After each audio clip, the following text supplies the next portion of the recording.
Hello students, நம்ம ஏற்கனவே unit 1 laws of மோஷனில் பார்ட் 1 to பார்ட் 4 பார்த்துருப்போம். இந்த வீடியோவில் நம்ம லாஸ் ஆஃப் மோஷன் பார்ட் 5 பார்க்க போகிறோம். இந்த வீடியோவில் நம்ம என்னென்ன பார்க்க போகிறோம் அப்படின்னா rocket propulsion, Newton's law of gravitation, relation between small g and capital G, apparent weight, mass and weight, weightlessness, application of Newton's law of gravitation. இந்த டாப்பிக்கில் நம்ம இந்த பார்ட்டில் பார்க்குறோம். Let's move. இதில் நம்ம ஃபஸ்ட்டு பார்க்கக்கூடிய டாபிக் வந்து ப்ரொபல்ஷன் ஆஃப் அ ராக்கெட். ராக்கெட்டை ப்ரொப்பல் பண்ணும்போது என்ன அங்கே நடக்குது, எந்த லாவோட பேசிஸில் இந்த ப்ரொபல்ஷன் ஆஃப் ராக்கெட் நடக்குது அப்படிங்கிறத நம்ம ப்ரீஃபாக பார்க்க போகிறோம். ஸோ இப்போ நம்ம ராக்கெட் எப்படி ஒர்க் ஆகுது அப்படிங்கிறத நம்ம பார்க்குறோம். இந்த ராக்கெட்டோட டேங்க்கில், ஃபியூல் டேங்க்கில் பார்த்தோன்னா we are using a fuel solid or a liquid. அந்த எரிவாயு வந்து நம்ம என்ன யூஸ் பண்ணுவோம் அப்படின்னா திடப்பொருளாகவோ அல்லது திரவ பொருளாகவோ நம்ம பயன்படுத்துவோம். when the fuel is burnt, அந்த நம்ம எரிபொருளை எரிக்கப்படும் பொழுது அந்த ராக்கெட் இயங்க ஆரம்பிக்கும் போது hot gases are ejected downwards. மிக சூடான வாயுக்கள் அதனுடைய நாசில் பகுதியிலிருந்து கீழ் நோக்கி மிக வேகமாக with a large momentum வெளியேறும். according to Newton's third law, equal amount of momentum should be there in opposite side. அதற்கு அந்த எவ்வளோ மொமெண்டம் அது ப்ரொடியூஸ் பண்ணுதோ அதே அளவு ஈக்குவல் மொமெண்டம் எதிர் திசையில் நடக்கும். இந்த சூடான வாயுக்கள் கீழ் நோக்கி அதிக உந்தத்தோடு வித் ஹை மொமெண்டம் வெளியேறும் பொழுது ஈக்குவல் மொமெண்டம் வந்து ஆப்போசிட் சைடில் இருக்கும். அதனால தான் rocket moving with a high momentum in a opposite direction, that is in a upward direction. So it is also a Newton's third law of motion principle. While in motion, the mass of the object gradually decreases until the fuel is completely burned outங்கிறாங்க. ஒரு மோஷனில் இருக்கும்போது the mass of the object என்ன ஆகும்னா degrees ஆகும் until the fuel is completely burned out. அந்த fuel முழுக்க தீர்ற வரைக்கும் அப்படி மாஸ் என்ன ஆகும் அப்படின்னு சொல்லி பார்த்தோன்னா குறைஞ்சிட்டே வரும் மோஷனில் இருக்கும்போது. அப்போ ராக்கெட்டோட மாஸ் என்ன ஆகுது, மேலே போக போக குறைஞ்சிட்டே வரும். there is no external force acting on it. The linear momentum of the system is considered. The mass of the rocket decreases with the altitude. Mass of the rocket என்ன ஆகும்னா குறைஞ்சிட்டே வரும். எப்போ அப்படின்னா மேலே போக போக ஆட்டிடியூடு உயரம் அதிகரிக்க அதிகரிக்க அதனுடைய மாஸ் என்ன ஆகும் அப்படின்னு சொல்லி பார்த்தோம்னா குறைஞ்சிட்டே வரும். which results in the gradual increase in velocity of the rocket. Mass குறைய குறைய வெலாசிட்டி அதிகமாகும். ஸோ மேல் நோக்கி அந்த ராக்கெட் நகர நகர அதனுடைய மாஸ் குறையும், பட் வெலாசிட்டி என்ன ஆகிட்டே இருக்கும், அதிகமாகிட்டே இருக்கும். So which is sufficient to just escape from the gravitational pull of the earth. பூமியினுடைய அந்த கிராவிடேஷனல் புல் என்று சொல்லக்கூடிய புவியீர்ப்பு விசைக்கு தாண்டி போகும்போது ஒரு வெலாசிட்டி அதுக்கு தேவைப்படுது. அந்த வெலாசிட்டி தான் நம்ம என்ன சொல்கிறோம், எஸ்கேப் வெலாசிட்டின்னு சொல்கிறோம். அந்த எஸ்கேப் வெலாசிட்டி அப்படிங்கிறது என்னென்னா பூமியினுடைய அந்த புவியீர்ப்பு வட்டத்துக்கு மேலே போகிறது. போயிடுச்சுன்னா அங்கே புவியீர்ப்பு விசை செயல்படாது. இந்த வெலாசிட்டி தான் நம்ம என்ன சொல்கிறோம், எஸ்கேப் வெலாசிட்டி அப்படின்னு நம்ம சொல்கிறோம். ஸோ அடுத்து நம்ம நியூட்டன்ஸ் லா ஆஃப் கிராவிடேஷன் பற்றி பார்க்க போகிறோம். இந்த லா ஆஃப் கிராவிடேஷன் நம்ம என்ன பண்ணுறோம் அப்படின்னு சொல்லி பார்க்கும்போது earth possesses an equal amount of gravitational force on all the objects above it. பூமிக்கு மேலே இருக்கக்கூடிய எல்லா பொருட்கள் மீதும் பூமி ஒரே மாதிரியான ஈர்ப்பு விசை தான் செயல்படுத்தும். அது ஆப்பிளாக இருந்தாலும் சரி, மிகப்பெரிய பாறாங்கல்லாக இருந்தாலும் சரி. இப்போ ரெண்டு பொருள் இருக்குங்க, ஒரு ஆப்பிள் இருக்குது, எர்த் இருக்குது. இப்போ எர்த்தை நோக்கி ஆப்பிள் ஃபோர்ஸ் செயல்படுத்துமா இல்லை ஆப்பிளை நோக்கி எர்த்து ஃபோர்ஸ் செயல்படுத்துமா அப்படின்னா ரெண்டுமே அந்த விசையை செயல்படுத்தும். ஆனால் எது மாஸில் அதிகமாக இருக்கோ அதனுடைய ஃபோர்ஸ் தான் அங்கே ஈடுபடும். அதாவது ஆப்பிளை விட பல பல பல மடங்கு அதிக மாஸ் உடைய எர்த்தோட ஃபோர்ஸ் தான் இங்கே ஆக்டிவாக இருக்கும். ஸோ எர்த் வந்து ஆப்பிளை தன் பால் இருக்கும். ஆப்பிளும் எர்த்தை ஈர்க்கிறதுக்கு முயற்சி பண்ணோம், but it is not a much force. அந்தளவு ஃபோர்ஸ் இல்லை.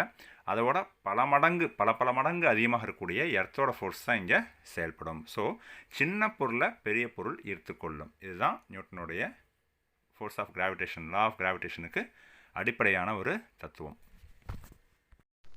இரண்டு பொருட்களில் எதுக்கு மாஸ் அதிகமாக இருக்கோ அந்த பொருள் மாஸ் குறைவாக இருக்கக்கூடிய பொருளை தன்பால் ஈர்க்கும். An object which is having a higher mass will attract the object having a lower mass. இதுதான் நியூட்டனுடைய லா ஆஃப் கிராவிடேஷனுக்கு பேசிக்காக இருக்குது. So let us move on to Newton's law of gravitation.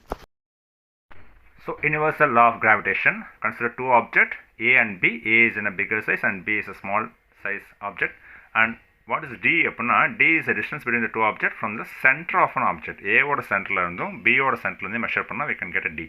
And M1 is the mass of an object A and M2 is the mass of an object B. So இந்த distance அப்படிங்கிற நம்ம எப்படி measure பண்ணோம்னா சென்டர்லேருந்து தான் measure பண்ணணும். ஏயோட சென்டர்லேருந்தும் பியோட சென்டர்லேருந்து தான் மெஷர் பண்ணணும். So every object in the universe attracts every other object with a force which is directly proportional to the product of their masses and inversely proportional to the squares of the distance between them. ரெண்டு ஆப்ஜெக்ட்டுமே ஒன்றை ஒன்று அதனுடைய force செயல்படக்கூடிய force எப்படி இருக்குன்னா is directly proportional to M1 and M2 product of their masses. ரெண்டோட மாசஸ்க்கு பெருக்கல் பண்ணணும். Force is inversely proportional to 1/d square. Force வந்து டிஸ்டன்ஸ் ஸ்கொயருக்கு இன்வெர்ஸ்லி ப்ரொபோஷனலாக இருக்கும். That is force is proportional to M1 M2 by d square. அப்போ force அதிகமானால் அதோடைய மாஸ் ப்ராடக்ட்டும் அதிகமாகும். அதே போல் டி அதிகமாச்சுன்னா ஃபோர்ஸ் கம்மியாகும். That is universal law of gravitation. Force is proportional to M1 into M2. M1ங்கிறது mass of an object 1, M2 is a mass of an object 2, d square distance between தம். அப்போ F அதை வந்து நான் அந்த proportional சிம்பிளை ஈக்குவல்ட்டாக மாற்றணும் அப்படின்னா ஜிங்கிற டேர்ம் நம்ம யூஸ் பண்ணுறோம். அது என்னென்னா யூனிவர்சல் கிராவிடேஷனல் கான்ஸ்டன்ட். அப்போ F is equal to G M1 into M2 by d square. அப்போ ஜி அப்படிங்கும்போது நான் ஜி அந்த சைடு கொண்டு போயிட்டு எஃப்ஐ ரைட் சைடு கொண்டு வந்தோம் அப்படின்னா G is equal to F d square by M1 into M2. இதை வந்து லார்ட் ஹென்ரி கேவன்டிஷ் அப்படிங்கிறவர் ஃபார்முலேட் பண்ணுறாரு யூஸிங் எ டார்ஷன் பேலன்ஸ். அப்போ ஜி ஈக்குவல் டு அதனுடைய வேல்யூ என்னன்னு சொல்லி பார்க்கும்போது G equal to 6.673 into 10 power minus 11. அதனோட யூனிட் என்னன்னு சொல்லி பார்க்கும்போது nm ஸ்கொயர். ஸோ அதான் வந்து ஜியோட வேல்யூ அண்ட் யூனிட்னு சொல்கிறோம். ஸோ அந்த G equal to F D square by M1 into M2 அதான் ஜியோட ஃபார்முலா. அதனுடைய வேல்யூ வந்து 6.673 into 10 power 11 nm square kg-2. அடுத்து relation between small G and capital G அதை நம்ம பார்க்குறோம். இங்கே பாருங்கள் அந்த பிக்சரில் ஒரு எர்த்து அது மேலே ஒரு ஆப்ஜெக்ட் இருக்கும். எர்த்துங்கிறது பிக்கர் சைஸ்லையும் ஆப்ஜெக்ட்டுங்கிறது ஸ்மாலர் சைஸ் இருக்கும். Mass of a earth is capital M அந்த mass of a object on earth is small M. So இந்த ரெண்டுக்கும் இடைப்பட்ட ஃபோர்ஸ் எப்படி இருக்குன்னு சொல்லி பார்க்கும்போது F is equal to MG. அந்த எம்ஜி அப்படிங்கிறது எம் அப்படிங்கிறது mass of an object and G is a gravitational force exerted by earth on that object. அப்போ F is equal to small M G. இது வந்து நமக்கு ஃபோர்ஸ் கிடைச்சிருக்கிற ஒரு formula. ஏற்கனவே நம்ம நியூட்டன்ஸ் லா ஆஃப் கிராவிடேஷனில் we know that F is equal to G capital M small M by R square. That is distance R square. இதை ரெண்டையும் நான் இப்போ வந்து ஃபார்முலேட் பண்ணுறேன். ஒன்று வந்து F is equal to MG, இன்னொன்று வந்து F is equal to GMM by R square. ரெண்டுமே எஃப் வேல்யூங்கிறதுனால அந்த ரெண்டு ஈக்குவேஷன் நம்ம வந்து இப்போ போடும்போது MG equal to GMM by R square அப்படிங்கும்போது ஸ்மால் எம் ரெண்டு பக்கமும் காமனாக இருக்கிறத நம்ம கேன்சல் பண்ணிக்கிறோம். So G equal to GM by R square. இதுதான் வந்து relation between a small G and a capital G. So இப்போ நம்ம மாஸ் அண்ட் வெயிட் பற்றி பார்க்க போகிறோம். நிறை மற்றும் எடை. ஸோ வாட் இஸ் மாஸ் அப்படிங்கும்போது mass of a body is define as a quantity of a matter contain in the body. ஒரு ஆப்ஜெக்டில் ஒரு பொருளில் அதனுடைய பருப்பொருளினுடைய எண்ணிக்கை தான் நம்ம என்னென்னு சொல்கிறோம் mass. Amount of a matter contain in a body. உள்ளே எத்தனை பார்ட்டிகிள்ஸ் இருக்குது அதை சொல்கிறது தான் நம்ம மாஸ்ன்னு சொல்லுவோம். அதனுடைய யூனிட் வந்து கிலோகிராம்னு சொல்லுவோம். அடுத்து வெயிட் அப்படிங்கிறது weight of a body is define as a gravitational force exerted on the body due to the gravity. இங்கே கிராவிட்டி வந்து செயல்படுது. எர்த்து கொடுக்குற கிராவிட்டி வந்து ஒரு ஆப்ஜெக்ட் மேலே செயல்பட்டால் தான் நம்ம அதை வெயிட்னு சொல்லணும். ஸோ வெயிட் ஆஃப் அ பாடி அப்படின்னு நம்ம என்ன சொல்லணும்னா gravitational force exerted on a body. ஒரு பொருளின் மீது ஒரு ஆப்ஜெக்ட் மேலே எவ்வளோ gravitation force exerted by earth அதை தான் நம்ம என்ன சொல்லணும் வெயிட்னு சொல்லுவோம்.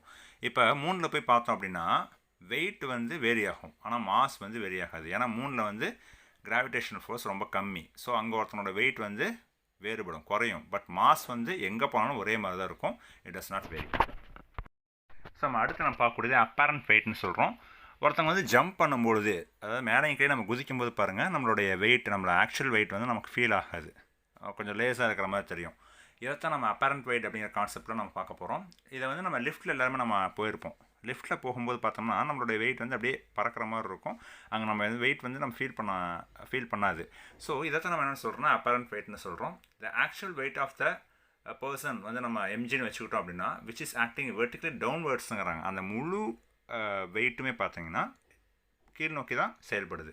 அப்போ the reaction force exerted by the lift surface. The lift surfaceல எவ்வளோ வெயிட் வந்து செயல்படுதோ that we called as a apparent weight சொல்லணும். முழு வெயிட்டுமே அந்த லிஃப்டோட சர்ஃபேஸில் தான் செயல்படுது. ஸோ அதை தான் நம்ம என்னென்னு சொல்கிறோம்னா apparent weight அப்படின்னு சொல்கிறோம், which is acting vertically upwards. So applications of Newton's law of gravitation என்னன்னு சொல்லி பார்க்கும்போது ஒரு 5 பாயிண்ட்ஸ் இருக்குது. அதில் ஃபர்ஸ்ட் வந்து dimension of heavenly bodies can be measured using the gravitation law. Like இந்த stars, mass of earth, radius of earth, acceleration due to gravity, இதெல்லாம் பார்த்தோம்னா அந்த பெரிய ஆப்ஜெக்ட் எர்த்து மாதிரியான பெரிய ஆப்ஜெக்ட்னுடைய ரேடியஸ் மாஸ்லாம் நம்ம கால்குலேட் பண்ணுறதுக்கு இந்த நியூட்டன்ஸ் லா ஆஃப் கிராவிடேஷன் ரொம்ப ஹெல்ப்ஃபுல்லாக இருக்குது. Second one helps in discovering new stars and planets. Newton's law of gravitation வச்சு நம்ம புது ஸ்டார்ஸ் அந்த புது பிளானட்லாம் நம்ம வந்து டிஸ்கவர் பண்ணுறதுக்கு ஒரு வாய்ப்பாக இருக்குது. தேர்ட் ஒன் வந்து பார்த்தோம்னா one of the irregularities in the motion of star is called as wobble. அந்த ஸ்டாரோடைய மோஷன் வந்து ரெகுலராக இருக்காது, அது வந்து irregular-ஆக இருக்கும். அதனுடைய மோஷன் என்று சொல்லக்கூடிய அந்த பார்த்து வந்து ரொம்ப irregular-ஆக இருக்கும். இதை நம்ம ஊபிள்னு சொல்லுவோம். Lead to the disturbances in the motion of the planet. இது வந்து பிளானட்டோட மோஷன் வந்து பாதிக்கிற மாதிரி இருக்கும். In this condition, the mass of the stars can be calculated using the law of gravitation. அந்த மாதிரியான நேரங்களில் அந்த mass of a star, அந்த ஸ்டாரோடைய மாஸை நம்ம கால்குலேட் பண்ணுறதுக்கு law of gravitation வந்து ஹெல்ப்ஃபுல்லாக இருக்குது.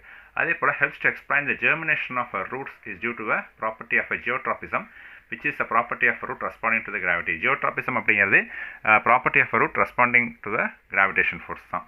ஸோ இதை வந்து நம்ம கால்குலேட் பண்ணுறதுக்கு, இதை வந்து நம்ம விளக்கிறதுக்கு இந்த நியூட்டன்ஸ் லா ஆஃப் கிராவிடேஷன் ரொம்ப ஹெல்ப்ஃபுல்லாக இருக்குது. அதே போல் helps to predict the path of astronomical bodies. Astronomical bodiesனுடைய பாத், வழி, எந்த வழியை வருது அப்படிங்கிறத நம்ம கணிக்கிறதுக்கும் இந்த நியூட்டன்ஸ் லா ஆஃப் கிராவிடேஷன் ரொம்ப ஹெல்ப்ஃபுல்லாக இருக்குது.